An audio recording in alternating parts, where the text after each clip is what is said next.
బాత్రూంలో టైల్స్ వేసే అవసరం ఏంటి?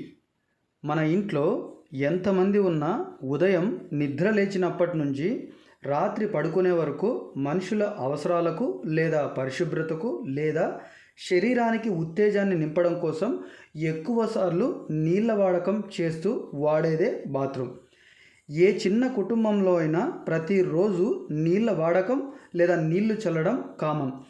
ఒకవేళ బాత్రూమ్ గోడలకి టైల్స్ వేయకపోతే గోడలు చెమ్మ తీసుకోవడం, కింద స్లాబ్ చెమ్మ తీసుకోవడం, దీని ద్వారా స్లాబ్లో నుంచి వాటర్ లీక్ అవ్వడం, పెచ్చులు ఊడిపోవడం, ఇవే కాకుండా ఇంటి నాణ్యత దెబ్బతినడం, పాచి పట్టడం, గోడలు నీళ్లు పీల్చుకుంటే బాత్రూమ్ నుంచి ఇంట్లోకి దుర్వాసన రావడం, ఇలా రకరకాల సమస్యలు.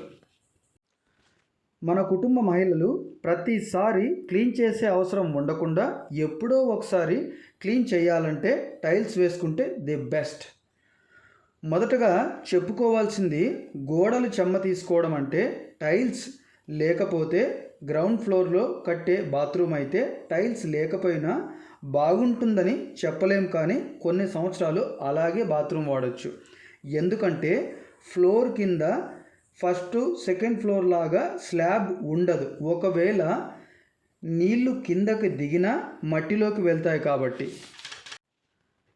అదే స్లాబ్ మీద అంటే ఫస్ట్ ఫ్లోర్ సెకండ్ ఫ్లోర్లో అయితే ప్రతిరోజు చల్లిన ప్రతి నీటి చుక్క వేస్ట్ పైప్లోకి వెళితే పర్వాలేదు, ఏ డ్యామేజీ ఉండదు. అలా కాకుండా టైల్స్ గ్యాప్లో స్లాబ్లోకి దిగితే అక్కడి నుంచి సీపేజ్ ప్రాబ్లం స్టార్ట్ అవుతుంది.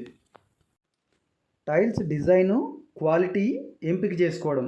సాధారణంగా బాత్రూమ్ టైల్స్ అంటే రకరకాల రంగులు, 2-3 రకాల రంగులు టైల్స్తో బాత్రూమ్ వాల్స్ మొత్తం చూస్తుంటాం.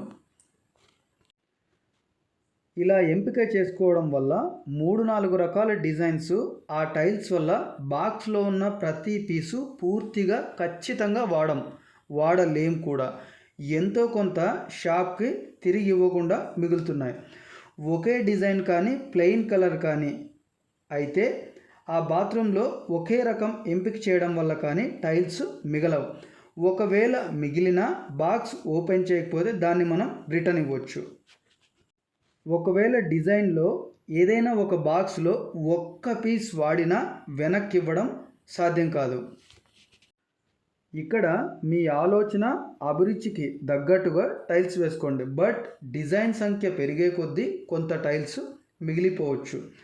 అది ఎక్కడ మ్యాచింగ్ అవ్వదని ఎక్కడ వేయలేకపోవచ్చు కూడా.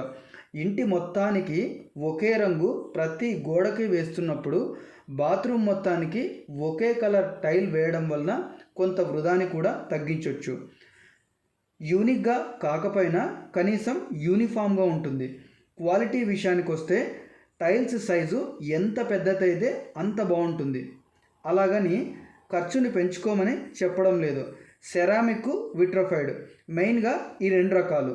మిగిలిన రకాలన్నీ బాత్రూమ్కి అవసరం లేదు. దీనికి మాత్రం సెరామిక్, విట్రోఫైడ్. సెరామిక్ టైల్ అయితే బాగా నీళ్ళలో నానబెట్టి వేస్తారు.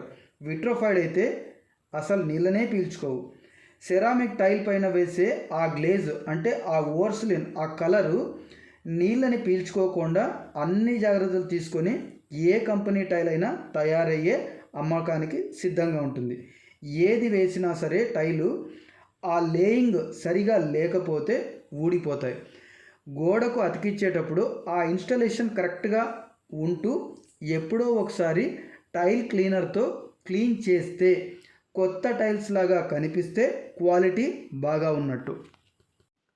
బాత్రూంలో ఫ్లోర్ టైల్స్ విషయానికి వస్తే సాధ్యమైనంత మేరకు విట్రోఫైడ్ టైల్స్ వేయడానికే చూడండి.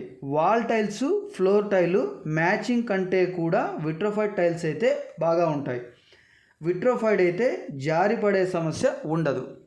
ఇక్కడ డిజైన్ కంటే కూడా అవసరము, సౌకర్యము, జారి పడకుండా మీ డబ్బు, శ్రమ వృధా కాకుండా ఎంపిక చేసుకుంటే మేలు. ఒకవేళ రకరకాల కలర్స్ కానీ డిజైన్స్ కానీ ఎంపిక చేసుకోవాలనుకుంటే మీకు పక్కా ప్రణాళిక లేదా ఖచ్చితత్వం ఉంటే ఏ టైల్ అయినా సరే తీసుకోండి. లేకపోతే మిగిలిన టైల్స్ అన్నీ కూడా ఇల్లు ఓపెనింగ్ తర్వాత ఎక్కడో ఓ చోట ఎత్తిపెట్టడమో దాచుంచడమో చేస్తాం. అలా చేయడం వల్ల మనకేంటి లాభం? ఎప్పుడైనా ఇల్లు కడిగేటప్పుడు మీకు అదనపు పని భారం తప్ప. ఫ్లోర్ టైల్ అయితే ప్రతి టైల్కు మధ్య 3 mm గ్యాప్ ఇస్తూ ఎపాక్సీని ఫిల్ చేయించండి. ఎందుకంటే బాత్రూంలో చల్లిన ప్రతి నీటి చుక్క ఫ్లోర్లోకి అంటే కిందకు దిగకుండా ఆపడం కోసమే ప్రతి జాయింట్లో ఎపాక్సీని పూయాలి. అంటే టైల్ ఎంత మందం అయితే ఉందో ఆ 3 mm 9 mm మొత్తానికి ఎపాక్సీ కనుక పూయగలిగితే వాటర్ లీకేజ్ని కంప్లీట్గా అరికట్టవచ్చు. ఇదొక శాశ్వతమైన పరిష్కారం.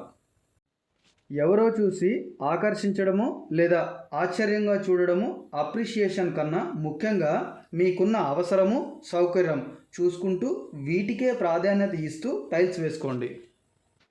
మెయిన్గా ఏ టైల్ వేసినా సరే గోడలు చెమ్మ తీసుకోకుండా ఉండాలనే టైల్స్ వేస్తున్నాం. ఒకవేళ చెమ్మ తీసుకుంటే దాన్ని ఎలా ఐడెంటిఫై చేయాలంటే ఒక ఎగ్జాంపుల్ ఏమంటే సార్, ఆకాశంలో నీటితో నిండిపోయిన మేఘాలు ఒక రూపం అనేది ఉండదు.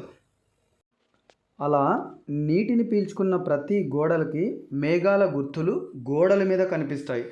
పాచి పట్టడము, దుర్వాసన రావడం ఎప్పుడు మొదలవుతుందంటే నీళ్లు ఫ్లోర్ మీద నిలబడినప్పుడు, మనుషుల మలినాలు, నీళ్లు ఇవి రెండూ కలిసిన నీటిని గోడలు పీల్చుకున్నప్పుడే దుర్వాసన రావడం జరుగుతుంది.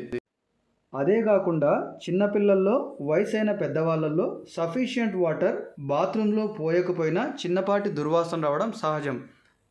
మొత్తానికి బాత్రూమ్ వాల్స్కి ప్లెయిన్ కలర్ సెలెక్ట్ చేసుకోగలిగితే వృధాని ఆపొచ్చు. ఈచ్ అండ్ ఎవ్రీ టైలు కూడా ఫ్లోర్ మీద వేసేది ఏదైనా సరే స్కిడ్ అవ్వకుండా జాగ్రత్త పడము, నీళ్లు లోపలికి దిగకుండా ఎపాక్సీ పోయడం, ఇలా చిన్న చిన్న జాగ్రత్తలు తీసుకోగలిగితే మీ బాత్రూము చాలా అద్భుతంగా ఉంటుంది.